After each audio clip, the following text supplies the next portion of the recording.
Hi guys, कैसे हो आप लोग। दोस्तों आज मैं हूं आरवाई सर के साथ। जनवरी अटेम्प्ट के अंदर मार्क्स वर्सेस परसेंटाइल मैंने अकेले ने की थी वहां पे बैंगलोर से, और काफी गालियां खाई थी। तो इस बार आरवाई सर मेरे साथ है, ठीक है, क्योंकि आरवाई सर जब वीडियो में रहते हैं तो आप कुछ बोलते नहीं हो। बट सर मैं आपको बता दूं, जो अपन लोगों ने एनालिसिस किया था ना, उसमें 2 से 3% की एरर थी, दैट्स इट। नहीं, जनवरी अटेम्प्ट की काफी परफेक्ट रही थी और सर। फिर भी ये नाटक करते हैं, ये बोल दो कि ऐसा तो हो ही नहीं सकता, ऐसा तो हो ही नहीं सकता। तो एक मैं बस आपको डेटा पॉइंट बताता हूं। जैसे 224 हमारा 22 जनवरी का एक्चुअल था, और मैंने लिखा था 233। राइट। ठीक है, तो इतना ही प्लस माइनस 5-10 नंबर का फर्क था। अब दोस्तों इस बार जो है ना, हमने बहुत कॉम्प्रिहेंसिव किया है। इस बार हमने कोटा टीम के साथ किया है। तो सर पहला रुझान क्या है आपका पेपर को लेके? मतलब ओवरऑल अगर सर मैं फिजिक्स की बात करूं तो as compared to January attempt जो फिजिक्स का पेपर है that was on relatively easier side, क्योंकि जनवरी में कई सारे क्वेश्चन एजर्शन रीजन और स्टेटमेंट बेस्ड थ्योरेटिकल क्वेश्चंस देखे गए थे। और जब भी थ्योरेटिकल क्वेश्चंस आते हैं तो मैंने देखा है कि अच्छे से अच्छे धुरंधर पस्त हो जाते हैं। लेकिन आज के पेपर में काफी स्ट्रेट फॉरवर्ड क्वेश्चन है। मेरा मानना है कि अगर कोई भी स्टूडेंट अपना पूरा सिलेबस कंप्लीट करके गया है तो मोर देन 20 क्वेश्चन ना बहुत इजीली वो फिजिक्स में अटेम्प्ट कर सकता है। तो सर एक बार मैं ये बता देता हूं, मैथमेटिक्स के अंदर 11वीं से 10 क्वेश्चन थे, 12वीं से 12 क्वेश्चन थे, 22 क्वेश्चन हम लोगों ने टोटल एनालाइज किए। फिजिक्स के अंदर 11 क्वेश्चन थे, 11वीं में 12वीं के 12 क्वेश्चन थे, 23 क्वेश्चन टोटल हम लोगों ने एनालाइज किए। केमिस्ट्री में 11 क्वेश्चन 11वीं के थे, और 7 क्वेश्चन 12वीं के थे, 18 क्वेश्चन एनालाइज किए। केमिस्ट्री के अंदर सर इस बार लोग बोल रहे हैं कि on the moderate to tough side था।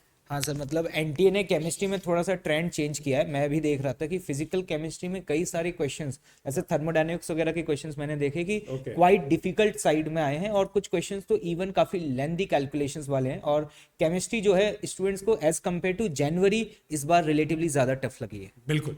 तो ये देखिए दोस्तों, मतलब मैथमेटिक्स के अंदर वेक्टर 3D टॉप 3 टॉपिक्स हम बताएं। वेक्टर 3D के 3 क्वेश्चन थे, मैट्रिसेस एंड डिटरमिनेंट के 3 क्वेश्चन थे, कोनिक के 3 क्वेश्चन थे।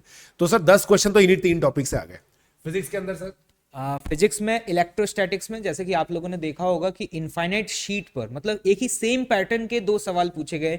ऑप्टिक्स से भी क्वेश्चंस पूछे गए, यूनिट एंड डायमेंशन से भी क्वेश्चंस पूछे गए हैं। और यूनिट एंड डायमेंशन से जो 2-2 सवाल पूछे गए, मतलब मैं देख पा रहा हूँ इन गिवन टॉपिक से 2-2 क्वेश्चंस हैं। मतलब कुछ स्टैंडर्ड ऐसे चैप्टर्स हैं like thermal physics, modern physics की अगर आप कंप्लीट करके जाते हैं तो 10 से 12 सवाल तो आपके कहीं भी नहीं गए।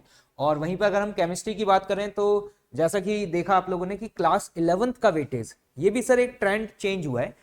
Most of the time 12th के टॉपिक्स का वेटेज ज्यादा रहता है, हमेशा लेकिन यही होता इस बार केमिस्ट्री में क्लास 11th के जो चैप्टर्स हैं उनका वेटेज ज्यादा रहा है। Atomic structure, periodic properties, chemical bonding, GOC, ये वो चैप्टर्स हैं जो आप जब केमिस्ट्री 11th में स्टार्ट करते हैं, जब आप पढ़ रहे होते हैं, बिल्कुल। उन चैप्टर से नंबर ऑफ क्वेश्चन ज्यादा हैं। और ऐसा भी नहीं बहुत आसान है, कुछ क्वेश्चन वाकई में काफी ट्रिकी है।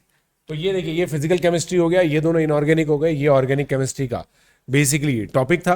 तो ये टॉप टॉपिक्स है दोस्तों, जहां से आप लोगों को क्वेश्चन देखने को मिले। अब हाईलाइट ऑफ द पेपर हम बताते हैं। मैथमेटिक्स के अंदर ये जो पेपर था, ये इजियर कंपेयर टू जब फर्स्ट जो अटेम्प्ट था ना जनवरी का, वो था। अब देखिए दोस्तों, इसको ध्यान से समझिएगा आप, और इससे आपको पता चलेगा कि हम जिन नंबर्स पर पहुंचे वो उसका लॉजिक क्या है। ठीक है सर, पहली बात तो ये कि मैथमेटिक्स इजियर थी। दूसरी बात ये, compared to the January session paper this one is relatively easier. Physics में भी आप यही बोल रहे हो कि थोड़ी सी इजियर साइड पे थी। केमिस्ट्री मगर ऑन द टफर साइड पे थी। ठीक है, तो ये इजी हो गया, ये इजियर हो गया, ये टफर हो गया। और एक और चीज है सर, अप्रैल अटेम्प्ट के अंदर बच्चा बेटर प्रिपेयर्ड होता है, ज्यादा नंबर लाता है जनरली। ये हमने हर साल देखा हुआ है। ड्रॉपर स्टूडेंट्स तो एकदम पूरा अच्छे से पूरा मतलब जम के जाते हैं। तो इसका मतलब सर इसलिए है ना, मैं आपको बताता हूं कि हम लोगों ने जो रखा है 22 जनवरी शिफ्ट 1 के अंदर सर 224 पर 99.9 थी। राइट, तो मेरे हिसाब से सर ये बढ़नी चाहिए, है ना, सिग्निफिकेंट। हम लोगों ने तो दोस्तों इसको, क्योंकि यार देखो मैथमेटिक्स पेपर अगर इजी आता है ना, मैथमेटिक्स सबसे ज्यादा नंबर गिराता है।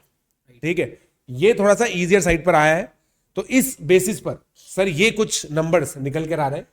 99.9 जो है वो 236 पर, 99 178, 95 120 और 93.24 जो है वो 108 पर आ रहा है। और सर बच्चे जो है ना, अब क्या इस बार हमने क्या फीचर दिया है कि बच्चे अपने एग्जैक्ट मार्क्स डाल करके एग्जैक्ट परसेंटाइल निकाल लेंगे, और वो परसेंटाइल के बेसिस पर उनकी एक्सपेक्टेड रैंक आ जाएगी। आप रैंक प्रेडिक्टर की बात कर रहे हैं। बिल्कुल, और एक्सपेक्टेड रैंक के बेसिस पर उनको कॉलेज भी पता चल जाएगा। अरे क्या बात है, मतलब साथ ही साथ काउंसलिंग भी होने वाली है। काउंसलिंग भी पूरी हो जाएगी, मतलब उनको एक ओवरऑल एक लिस्ट पता चल जाएगी कि ये कॉलेजेस उनको मिल पूरी सकते हैं। लिस्ट मिल जाएगी उनको। सर ये तो बहुत शानदार काम कर दिया मतलब आपकी टीम ने, है ना। हाँ, बिल्कुल। तो उनको आगे का ये, और उसमें ये भी है सर, अपन ने ये भी डाला है कि फीमेल ओनली सीट भी पता चल जाएगी।